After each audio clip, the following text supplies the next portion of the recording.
श्री स्वामी समर्थ.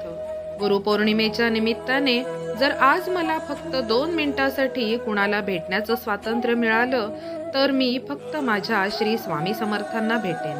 हो, मी त्यांच्या दृश्य स्वरूपासमोर नतमस्तक होईन.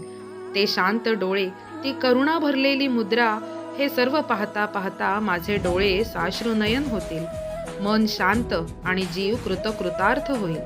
मी नाही काही मागणार, कारण मला माहीत आहे स्वामींना काही मागावं लागत नाही आणि त्यांच्या कृपेचं मोजमाप करावं असं काही नसतंच मुळी, नाही का? गुरुपौर्णिमेला स्वामींचं दर्शन म्हणजेच स्वामींचा कृपाप्रसाद. कारण गुरु म्हणजे आयुष्याला दाखवणारा प्रकाश असतो आणि माझे सद्गुरू, माझा प्रकाश, माझा आधार म्हणजेच श्री स्वामी समर्थ आहे. श्री स्वामी समर्थ.